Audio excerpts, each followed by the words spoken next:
that one. Okay, so you should all see a little sign pop up saying to record. And then from there, we'll make a start. Cool. So, hey guys, thank you all for joining today. This is the SMA Alumni Chat Night. And today, this is our last episode of this series. And we are with the National Governing Body participants. This panelist consists of five, I think it's five, 1, 2, 3, 4, 5 awesome individuals who are going to share their experiences and knowledge and hopefully give you an insight of their roles and how they got there. Oh, sorry. Also, my name is Emma. I'm a student athlete at Ohio State, and I am graduating in May next month. And with me, we have... Oh, hello. I'm Alyssa, also graduating in May, which is actually only 16 days away, which is exciting. I was also a former student athlete. I was a synchronized swimmer and know a little bit about USA Artistic Swimming just from doing that. So I'm excited to learn from you all. And I'm also filling in for Claire, Sue. She's the one who helped formulate a lot of the questions. And I don't want to take any credit for any of that. So thanks to her, I was able to fill in today. Yep, definitely a big thank you to her and all the back channeling and stuff that she's done too. So without further ado, I guess I will say a name and then you can introduce yourself. I don't know if that might help so we don't talk over each other, but we can start with who's on my screen. Abigail Howard. So if you want to just introduce yourself and your career path and how you got into it, that would be great. Hi, thanks. Happy to be here. My name's Abigail Howard. I swam at Ohio State a number of years ago before the new swimming facilities were even built. So I swam in the old Larkins Hall, which was torn down the day of my graduation, so that if nothing tells you your time is over than your pool facility being torn down the day you graduate. I left Ohio State and went to law school right afterwards at the University of Kansas.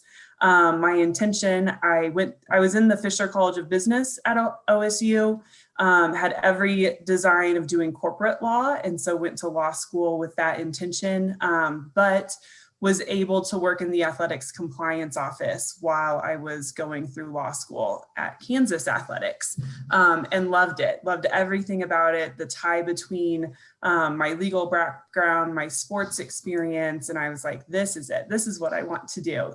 So after law school, I actually worked at the NCAA for a number of years, and so I moved to Indianapolis. It took me there. I worked on the enforcement staff for them. Got a little burned out of seeing the bad side of college athletics day in and day out, but wanted to stay in the Indianapolis community. I actually worked as a criminal prosecutor in Marion County, Indianapolis, Indiana, and specialized in sex crimes and child abuse cases in the end when I was there. Then needed a change because that you can also get burned out of pretty quickly as well. So after about 4 years of that work, got back into the athletic side of things in Boston at the America East Conference office, where I was their associate commissioner for legal compliance and governance matters, and was very happy in Boston, and by accident found the job opening that I have at USA Swimming. But it was for an associate legal counsel, someone that could work with their dispute resolution process and support the general counsel. And since I had grown up swimming, that was my background and really one of my passions. I applied thinking I was in no way qualified, but here I am. After about 6 months at USA Swimming, I took over as director of the Safe Sport program, which is our athlete abuse prevention program at USA Swimming.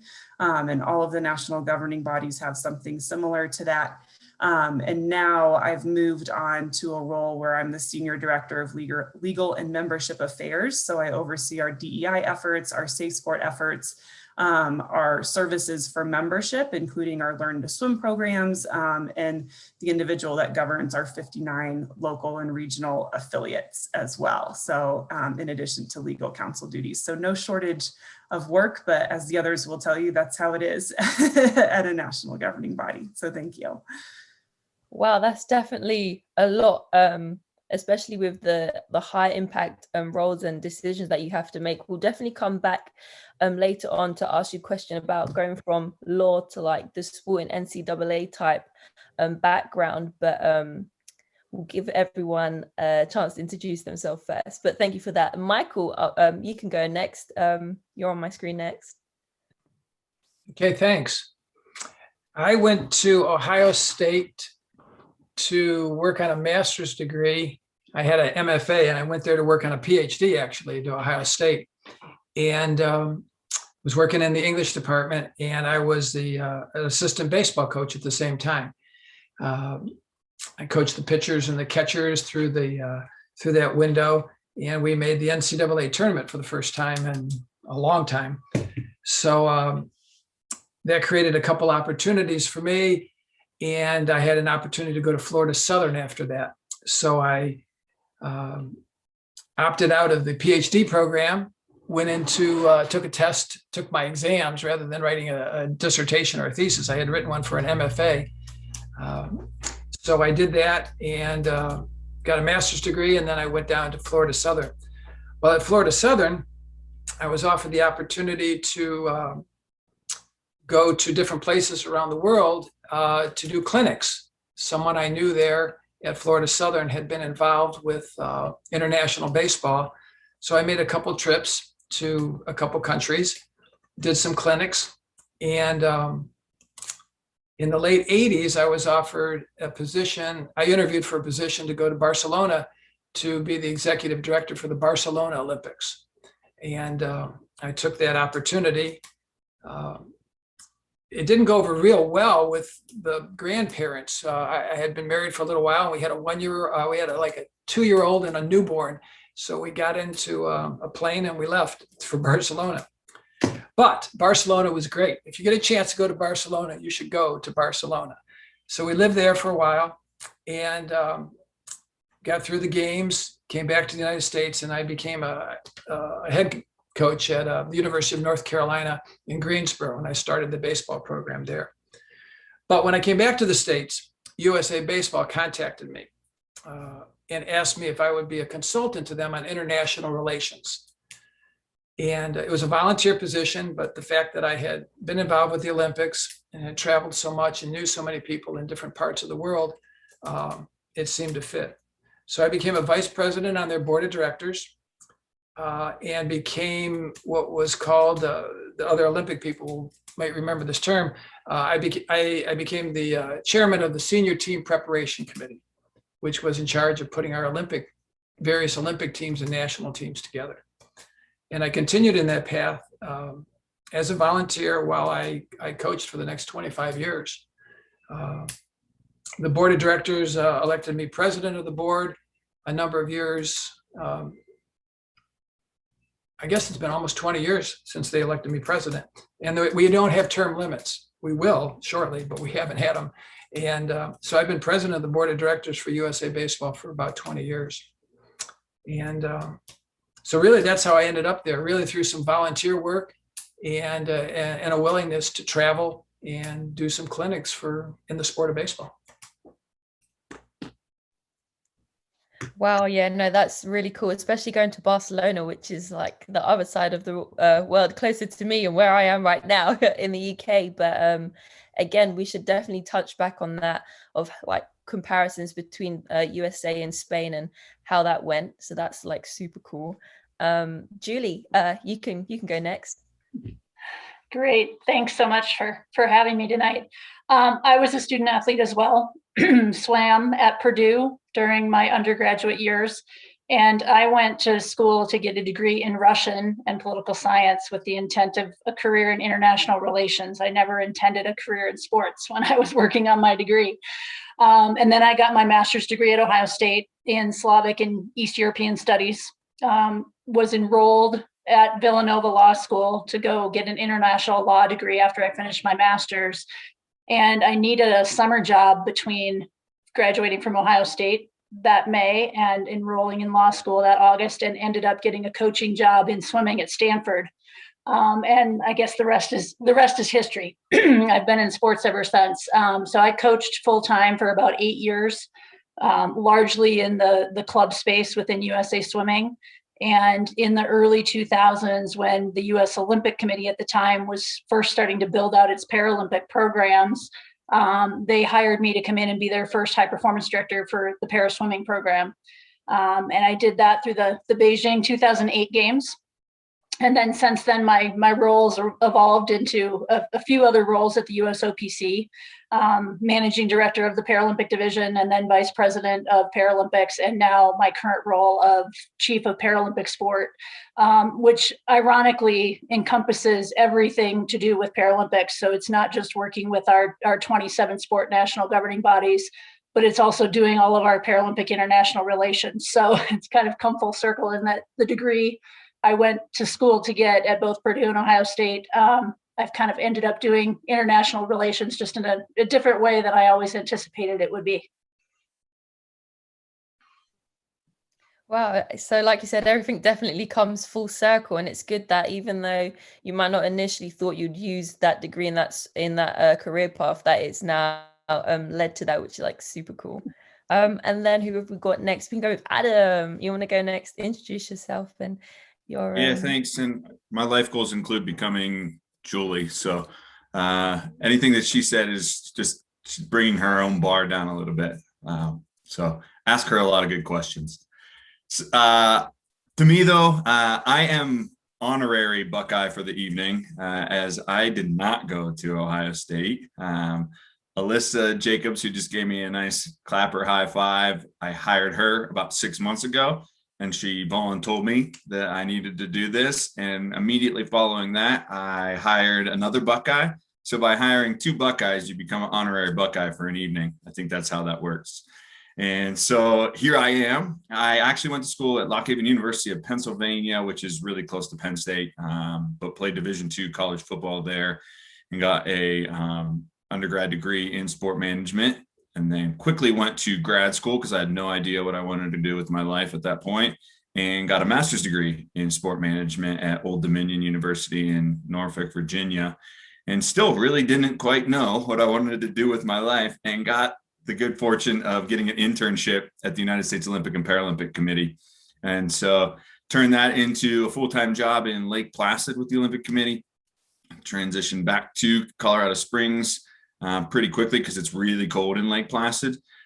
Great for winter sports, but not to live in. And then I spent 6 years in total with the Olympic Committee, and transitioned to USA Field Hockey for 3 years as their business development director, and then was fortunate enough to be in the right time, right place, and raise my hand and got the opportunity to lead USA Artistic Swimming as their CEO about 2.5 years ago. Oh, cool. And like you said, because you've helped two Buckeyes, you are you can get a pass. And again, like with you, maybe a little bit later we'll speak about, especially with loads of the students now, they might not know what kind of career path they want to do. And as you pursued like your undergrad and your master's degree, maybe you can give us some insight with how you was able to stay focused but kind of still stay on track kind of thing. And last but not least, we have Kimberly. Hello, thanks for having me.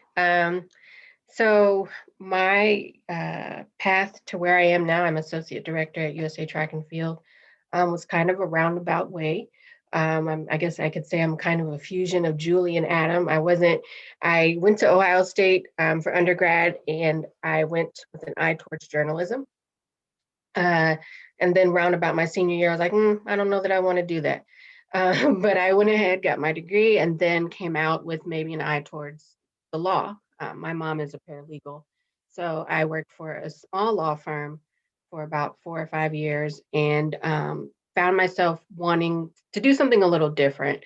The legal profession did interest me. I wasn't sure that I really wanted to be an attorney. So I just kind of to start putting feelers out there, and saw that USA Track and Field had an opening in their legal department. So I was like, okay, let me check this out. Got hired, and I've been with them ever since, 15 years. And I've gone from the legal department. I was in the legal department for about 5 years. Then I transitioned over to high performance. So it was an interesting path. I think that what helped me a lot in my career was my communications background. My department leans a lot on me for writing. which is interesting enough. But given what we do is a lot of dealing with our athletes directly. So traveling with the athletes, traveling with large contingents is what I do for the majority of the year, except for last year. So yeah, that's pretty much how I got there. I kind of didn't know what I wanted to do for the longest. Like I said, it went from journalism to law to now I'm in sports, and I never really saw myself there. I was not a student athlete. I was the choir geek. So, but I think I loved going to Ohio State. The foundation that they gave me is how I ended up being here. And I still obviously have ties. Love the city, Columbus. Still know the track coach, Joel Brown. He and I we're in the same class. So I still see him around, still have correspondence with him. And fun fact, the UK is my favorite place to have visited. And every time we can go there, I'm like, please let us go there. So just want to throw that out to you, Emma. So that's all I got. Brownie points. And yeah, Coach Joel's my coach too, so that's like pretty cool. You have that connection. And then finally, just with you, I guess later on in the session we can just talk about how, although you wasn't a student athlete or you initially wasn't affiliated with sports, how you were still able to pursue a career in sports. So quite a lot of people are put off of like working in sports because of like they didn't play sports when I was in college, or they have no real affiliation other than the teams they follow. But that'd be pretty cool to follow up with. Sure. Yeah, so we'll just go in the same order for this next question, just to not have any confusion. So for people who are looking into new jobs or just places, they don't know much about national governing bodies. And it sounds like a lot of you guys have experience coming from coaching. A lot of you have a law background or have law interest, collegiate athletics. If you could just give a very brief rundown on how working at your national governing body is different or similar to other jobs in sports or other jobs in sports that you have had. So Abigail, we can start with you. This will be the easiest because I just know I get to go first every time. Working in a national governing body is incredibly interesting. Swimming is a very complex organization. What has been helpful to me is that the way it is run is very similar to the work that I did at the NCAA, because it is essentially the governing body for college athletics. So in swimming, we have roughly 350,000 athlete members and about 3,000 member clubs. The NCAA had about 400,000 student athletes and about 2,500 schools. So like it's a similar structure in that way. We have 59 regional affiliate organizations, similar to like what a conference office would have been, is how I liken it. So I draw on that experience quite a bit in the work that I do here. But it's also incredibly different because we have the USOPC that we have to coordinate with.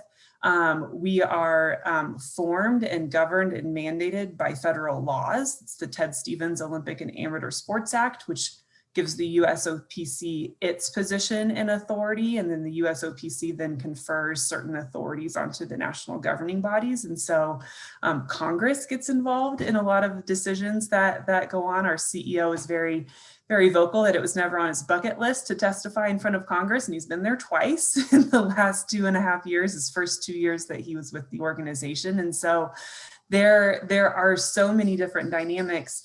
And then on top of that layer is the international community. So we have an international federation for swimming and aquatic sports. It's called FINA, is the acronym for it. And then, you know, we're all about not only domestic competition, but international competition too, which neither of those things existed at the level with the NCAA. That was all domestic amateur competition. So now you have a whole different side of things. What's also different is the corporate side of things. So that it was less so at the NCAA, of course, as an amateur organization, the way that it's set up.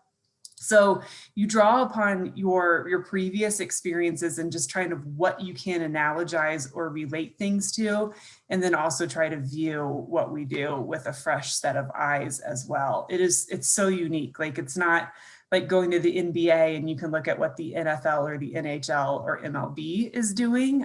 Really, we look to the other national governing bodies and also to the USOPC for guidance there as well. So read the act. That's what I'm the lawyer, right? So read the federal act and the USOPC's governing documents is where I start. And then, it's interesting to see where we all fit from there. I don't think I knew even a fraction of that. So I appreciate that. I'm sure everyone else who's going to watch this and have it in our classes is also going to appreciate that. Mike, you want to go ahead and go next? Yeah, I think Abigail really captured the complexity of how national governing bodies operate, both with their constituency and then in the national framework and then the international framework. And all of us are in that same mode in one way or the other.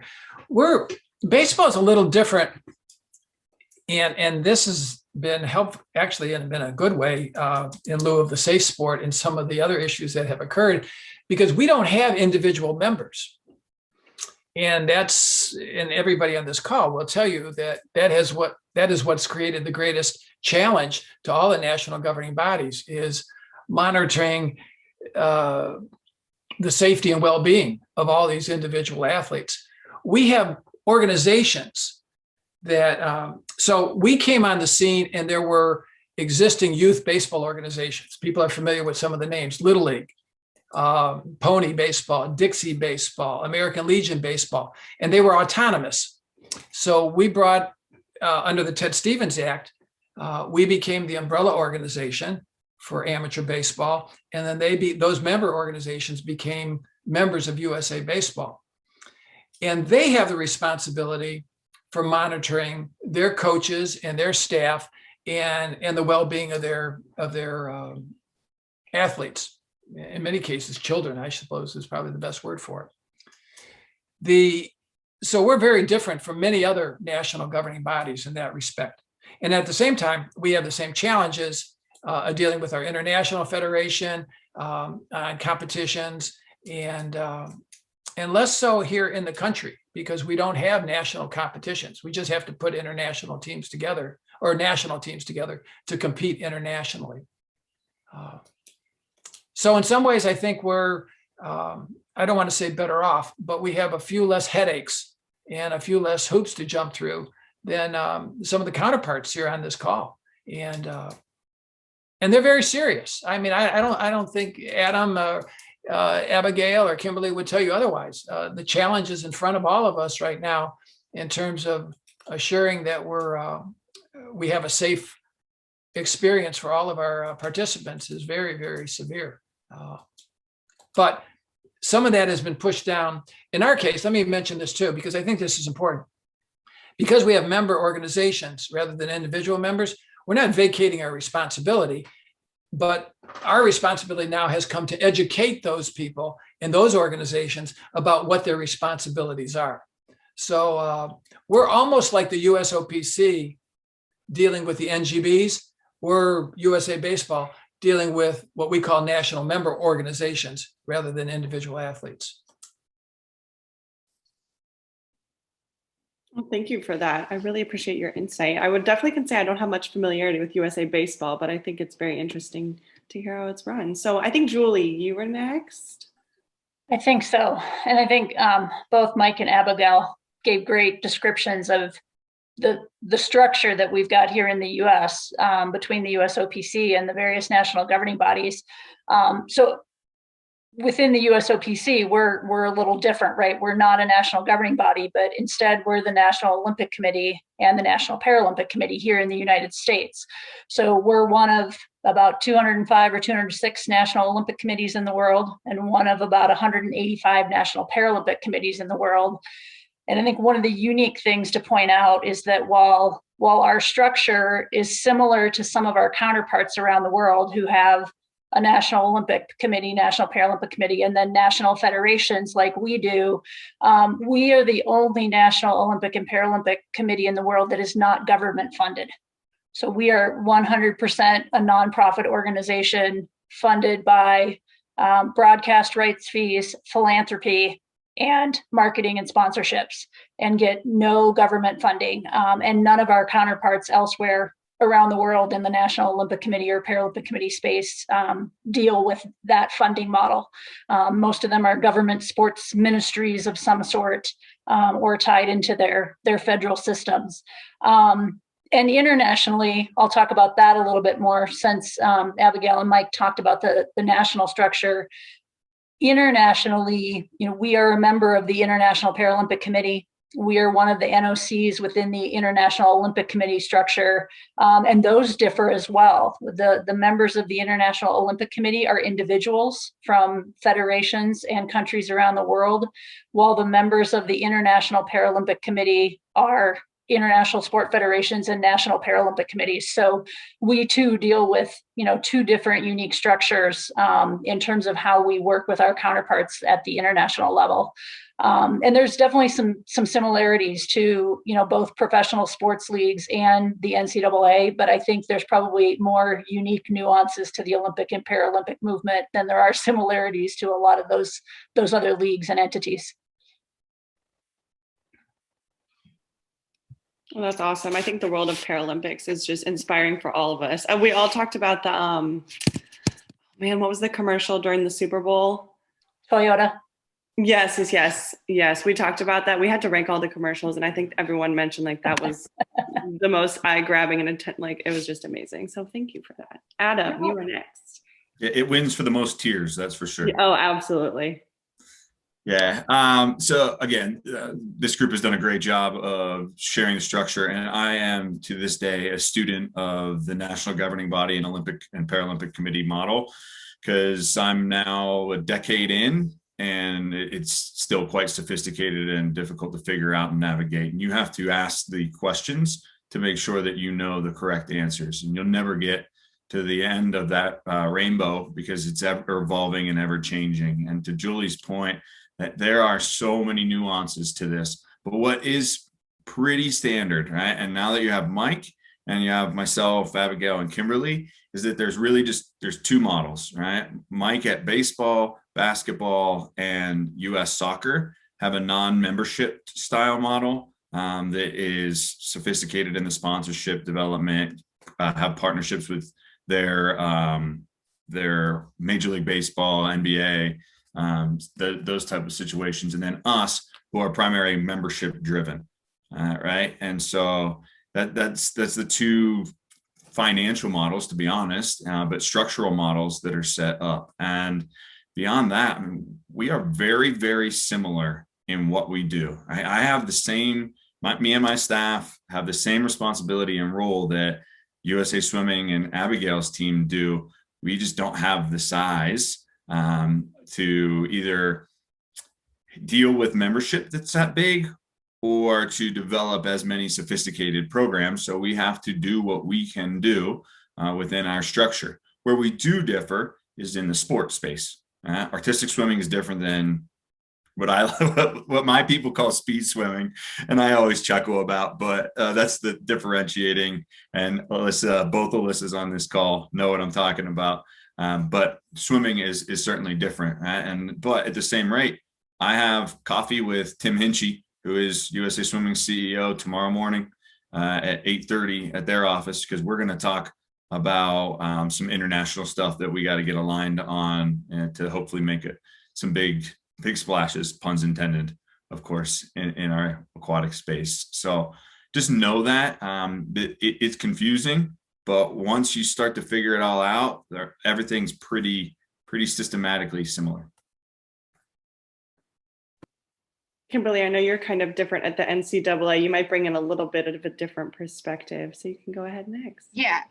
So I'm actually at USA Track and Field. So. Oh, sorry. No, it's okay. Oh my goodness. I was gonna say, I've only ever been with USA Track and Field, so my perspective is a little bit narrower. But having had chances to work with various other NGBs, especially in the Olympic space, I can say, and to Adam's point, we the NGB structures, as far as and Julie's point about being no government funding, does play a very large role in how we structure ourselves. We we do have our sponsorships arm, but then we also have our funding that we receive from the USOPC. And then there's also our membership aspect as well, which all kind of tie in together. But then our NGB, and I'm, forgive me for not being well versed in other NGBs to this extent, but our NGB is heavily dependent on our volunteers. So we work very closely with our volunteers. We depend on them heavily because we have track meets all over the country at all times of year. And obviously our one national office filled with 65 employees is not going to be able to take the helm of all of those competitions all year. So it's a very different structure, but it's actually, to me, it's pretty rewarding because I have contacts pretty much in the continental United States. And I have perspectives from every part of the country on the different track programs, on their approaches to how they train their athletes, and how we should look to caring for our athletes when we travel with them internationally. I work with all of the coaches and the agents of our athletes. So, and I think I'm kind of going off on another tangent, but from my perspective, I kind of played to my my strengths, which is communication. So I think that I think that that's a commonality between all of our sports. Pretty much is you have to be able to communicate and work with people from different walks of life, and you never know who you're going to be speaking with. I've had to brush off some pretty rusty French and even rustier Spanish in different countries to try and find out where I can buy a case of water for my athletes. And it is a very interesting and rewarding experience when you see people who you've probably inadvertently cussed out in French. And they're like, hey, it's good to see you. And, and you've established a connection where you can get more information from them, have these contacts. And when we go to other countries and I might need something, I could probably lean on them. Like we have a very good communication relationship with UK athletics because they're pretty much like us when we travel. When obviously we're able to talk to them because they speak the same language. But yeah, I would say that that's the uniqueness for my NGB, and I apologize if I just started ranting. But yeah, I hope that kind of answered the question. Yeah, oh, you go. No, that's okay. I just want to say thank you. And I totally blame school as my cop out for some reason saying the NCAA. But no, I think it's awesome. You and Emma shared a similar love for track and field as Emma is still competing now. Yeah, it's really interesting actually hearing all these different perspectives, but when you kind of are associated with a sport or you kind of know in a lot more detail what they're talking about, it's like, oh my goodness, okay, take notes. So it's nice to hear your perspective on that. So the next set of questions, I'm actually going to flip it. So we're going to start with Kimberly first and end with Abigail, so we can give a different insight. So I said I was going to come back to those questions about each of your individual things that you mentioned. So for you, Kimberly, how are you able to use your degree and experience as a non-student athlete to work within like the USA track and field, and how have you built those interpersonal relationships with those athletes and coaches over those 15 years? So like I said, my degree is in journalism. My bread and butter for me is writing and communication. So working within the sport has allowed me to kind of figure out how to communicate with different types of people, meeting them where they are. So knowing some of our athletes don't respond as well to emails as like, I have to hit them up on social media, or now we are using the Teamworks platform, which uses a lot of texting and that kind of thing. I've had to kind of tweak the formality of my communication, not because working in the legal side, you get kind of you get the therefores and all of the prepositions and all that kind of stuff, and things can get lost in those words for our athletes and our coaches because they're probably not used to reading those kinds of legal jargon. So and then trying to get that kind of sport mindset when I approach the way I write and the way I communicate. That's pretty much what I've developed in these 15 years. I can tell you that when I transitioned from legal to high performance, I was scared because, like I said, I don't have a background in track and field or sports. So I was deathly afraid that they would find out that I don't know what I'm talking about sports wise. And even now, sometimes I have a case of imposter syndrome, like they're going to realize that I'm just making this up, which I'm not. Like, I know what I'm talking about, but it's still that fear because I hear some of my coworkers who do have a track background and have loved the sport since childhood. They'll talk about, times in the 100 and splits and all this kind of stuff. And I'll be like, okay. But after 15 years, I can kind of, chime in and all that kind of stuff. But again, I digress. But I'd say that, communication for me has been key. I was able, it's kind of like, I wouldn't want to say job security, but it's kind of like, that's my niche within my department is my writing skills. So I think that even if you don't have a background in sports, it's not the end all be all. You can play to your strengths and figure out a way, to play into, to discover a new dream. Like, this was never my dream, and now I can't think of doing anything else. Yeah, I like what you said there about that, even though you might not have like a direct passion or not passion, but like link with sport, that wasn't stopped you play to your strengths. And you put yourself out there, and that's how you got the rewards from it too. So good for you. That's amazing. Cool. So we're going to move to Adam now. We're going to speak about how, if you have any advice to like students, even a graduate student. I'm about to graduate and I'm still kind of clueless on what I want to do. Luckily, I have like track and field, like parallel to like me working. But what advice would you give to like undergrad students, maybe high school students who might be watching this, if they're not quite sure of what they want to do professionally? Yeah, I mean, don't be afraid. That's the number one point, right? So I came out of grad school in 2009, and this is really similar times right now, right? Like the job market's super unstable and oversaturated, and all of those things is the same in 2009. And I got a master's degree, right? Like, I'm going to get a job that pays the right amount of money right away. That wasn't happening, right? I got an internship. And I love to tell this story that I am the longest serving intern in the history of the United States Olympic and Paralympic Committee. And no longer can that be taken away from me, because it is illegal to work as an intern as long as I did.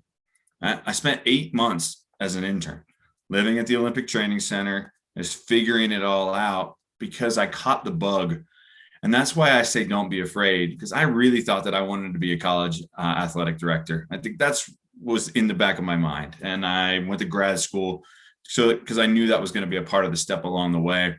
And I realized that wasn't what I wanted to do, and kind of backdoored into the Olympic Committee as an intern and fell in love with it. And then started to learn and educate and grow and develop. And here I am, right? And I say this a lot, but I'm a Division II college football player, now the CEO of USA Artistic Swimming. Right? I am one of 25 males that is a member of the organization of USA Artistic Swimming.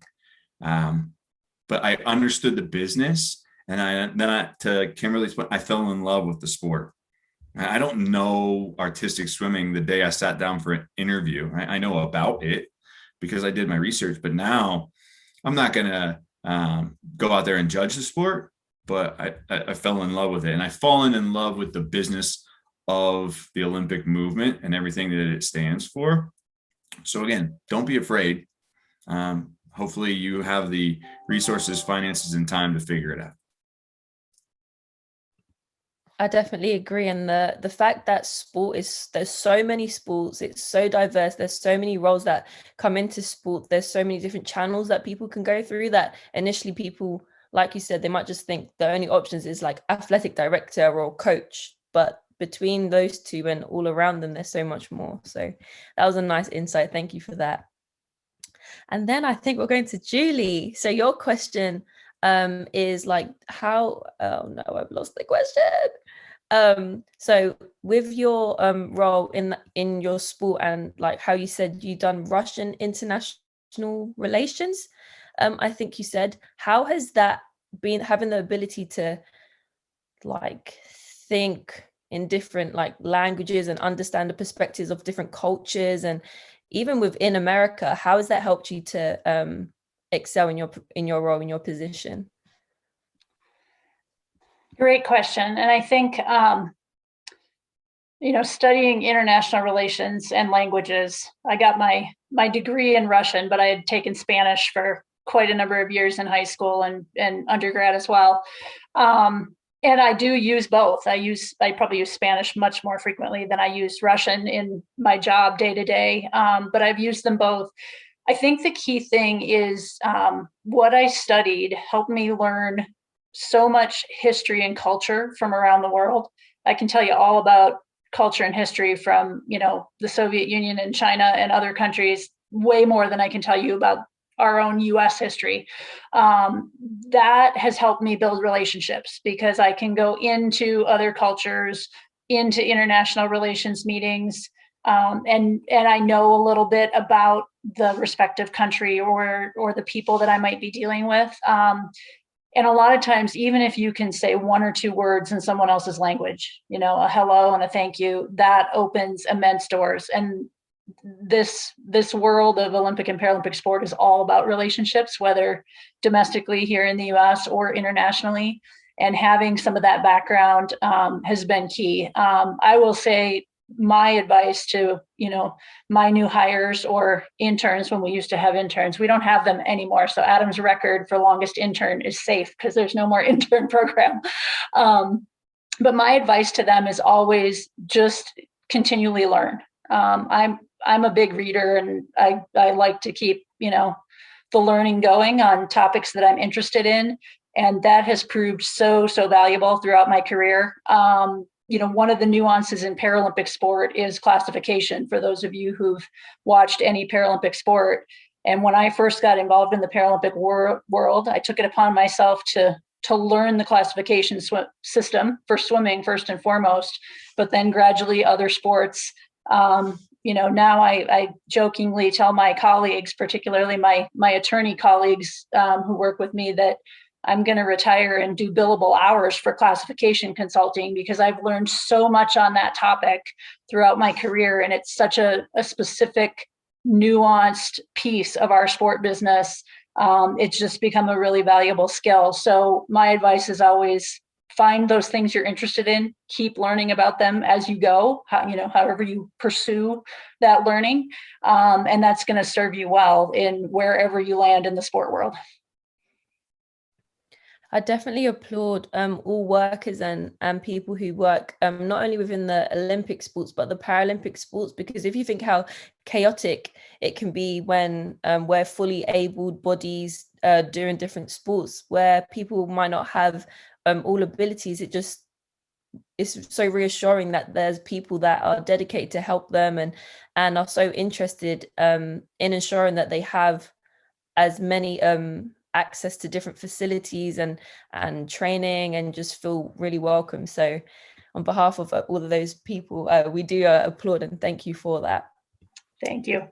And then Mike, my question for you is kind of it kind of connects with Julie's one, but it's when you went to Barcelona, when you when you traveled overseas, how was the experience comparing baseball, where it's very popular in America, to places like Spain, where I guess it was growing in popularity? How could you explain those kind of experiences?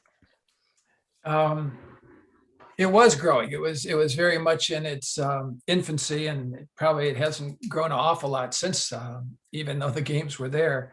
There was a lot of education that had to take place, bringing along experienced young men and women who had played the sport, because there was some softball going on there too, and convincing them to give up the sport because they wanted to keep playing it, like 40 and over tennis goes on, and asking them to start teaching it and getting them involved. One of the things I did when I went to Spain, it took a little bit of work out of the chute. I managed to have about 30 people, coaches from Spain, come back to the United States. I contacted universities and pro clubs, and they hosted coaches. Usually I sent them in pairs. University of Arizona hosted some guys I knew the coach there, Jerry Kindle, hosted some people for 2 weeks. The Pittsburgh Pirates hosted people down in Bradenton, Florida. And we did that with about 30 people. And their experience was just dramatic. So here you have young professionals. So we're talking about young professionals from Spain who came and saw what it was like to be involved in a professional type, because I think university athletics is a professional type of organization in terms of its expertise. And so I think that was one of the big challenges, educating the educators. The curve was real steep. I mean, I was at a game, and I was sitting with the scorekeeper, and there was a fly ball to left field. And anybody who's scored baseball, knows that's you write down, that's F7, fly ball to 7. 7 is the left fielder. And this person wrote down F3. And I said, I just shook my head. And then later on, there was another fly ball over to center field, and they wrote down F2. And so I finally said something to them, and I said, why are you saying that? And they said, well, that's the outfielder behind third. That's F3, and that's F2 behind second, and that's F1. And it's not even close to how scorekeeping is done in baseball, because the pitcher is 1 and the catcher is 2 and the infielder, the first baseman's 3, for people who know how to keep score. So they were ages behind. I want to spin on one other thing that Adam referenced, and in terms of getting involved. I think, and again, going back to whether it's you or other graduate students or undergraduates, I think you have to chase what you love to do and not chase the money. And I think it's so easy. And I think actually younger people are in a better position to chase what they love to do, because they can get by with less. You don't have families. You don't have some of the needs and the demands. Maybe you want some of the niceties of life, but and I don't mean to diminish any of that. I think you're just tougher, and your skin is a little bit thicker, that you can deal with some of the hardships that go on as a younger person. And Kimberly's comment about communication, I think if you're going to be involved in any sports organization, your communication skills have to be above average. They have to be excellent. And no one on this call doesn't have those. I mean, we all know that. I think that's critical. Otherwise, you're not going to be able to lead, and you're not going to be able to understand, and you're not going to be able to carry out your responsibilities. So you need to speak well. You need to be able to write well. And I think you probably need to learn to listen well, too, somewhere along the line. I can definitely agree with those. And thank you for adding your the other information just about communicating and what drives you should have for certain jobs and stuff, which is awesome. And then we're going to finish off with Abigail. And my question, the question rather, is from being a student athlete in college, do you think that helped you get a better understanding of the role you play, especially as counsel and director of Safe Sport? So especially with Title IX and just other sort of safeguarding procedures that you have to go through, do you think your experience as an athlete helped you understand the roles required?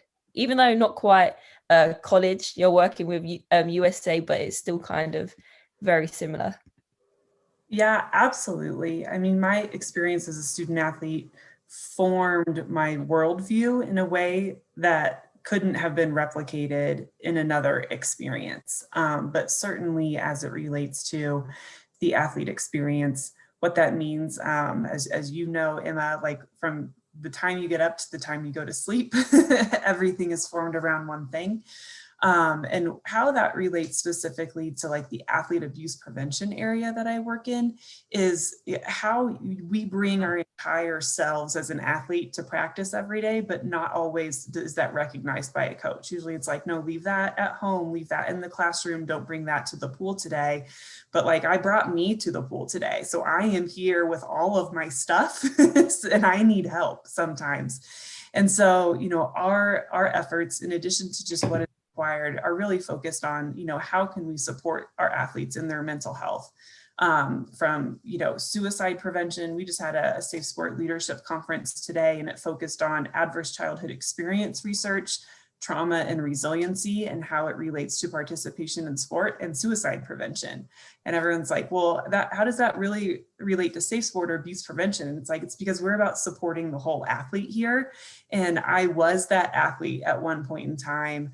And I had teammates who were athletes at a point in time that needed that help and support. And so the view that I brought and bring with me to this day is what it means to show up every day with all of your stuff from middle school, from high school, all the drama or things from your family or things that you see your friends going to, and like how sport can help you get through those, but also how we can support our young people and everything that they're going through too. And I think as well with how like so many people are going through so many different things, even with COVID, so many people have seen it as a positive thing. So many people have seen it as a negative thing. But if we don't communicate, if we don't listen, like what Mike mentioned, then it's kind of like, what are we doing? Mm-hmm. So it's nice that you can bring your own personal experience, well, not literally your experiences to them, but you can have a better understanding to move forward and highlight certain issues. So that's really, really cool. Yeah. I can't believe it's almost been an hour. All your responses have been like super cool. We could definitely keep going more, but just to be respectful to your time and the time of our guests, we are going to close it there. But before we close, we do have 2 minutes, maybe a minute and a half, depending how long I speak. But do you have any more like comments or questions for each other? Anything you want to know about not us, but anything you want to express? Yeah, if I could jump in really quick, because I got to go to Fukuoka, Japan via Zoom here right now. This is what I want to share with you, is that if you work in sports, and this is true of most jobs, the job doesn't usually ever end, and especially not at 5 o'clock. Right? So be ready to put in the extra time, be flexible, and I'm off right now to talk to the mayor actually of Fukuoka. Oh, wow. So thank you guys very much. Really appreciate being a part of this. Good luck. Thank you for joining us. Thank you, Adam. And just to that note, Emma, I was just asking her, I was like, what time is it in the UK? She says it's 1:30 in the morning. So I think that's just a testament to sports never ends. Never. Right. I would say, like, my advice to students or people applying, especially to your first job in sports, is to be able to articulate why you want that particular job. Mm. So easy for someone to apply and say, I love sports, so I saw this job opening and want to work here, but that's everybody. So the best way to differentiate yourself is to know exactly what it is about that organization or that job that you want, and highlight what you can bring to add value to our organization as well. And that's something I try to tell people applying for jobs, because that will set you apart in the interview process if you can articulate those things. So that's my biggest advice to you all. And I'll just say really quickly, no one person's path to their dreams is the same. So if it doesn't go the way that you think it should go or you wanted it to go, don't be discouraged and don't give up, and just keep pushing towards what you want to do, and it'll come to fruition.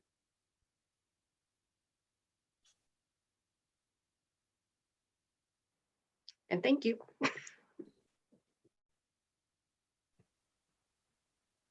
Anything else? No. Thumbs up. Okay. I was just checking. I didn't want to talk over anyone, but thank you all for taking the time out to not only participate in our final alumni chat night series, but for watching, for anyone who is watching this on record. We hope you've been able to take away at least one thing. I know for sure that I've taken away a good at least 12 things, so I'm very happy about that. But make sure you follow us on our social media sites at OSU Sport MGMT. Don't type in management because it's not that. And if you have any more questions, feel free to contact us on our email or on our social medias. And thanks again. Stay safe and go Buckeyes. Thank you, Bye. guys. Bye. Bye. Thank you. Thank you.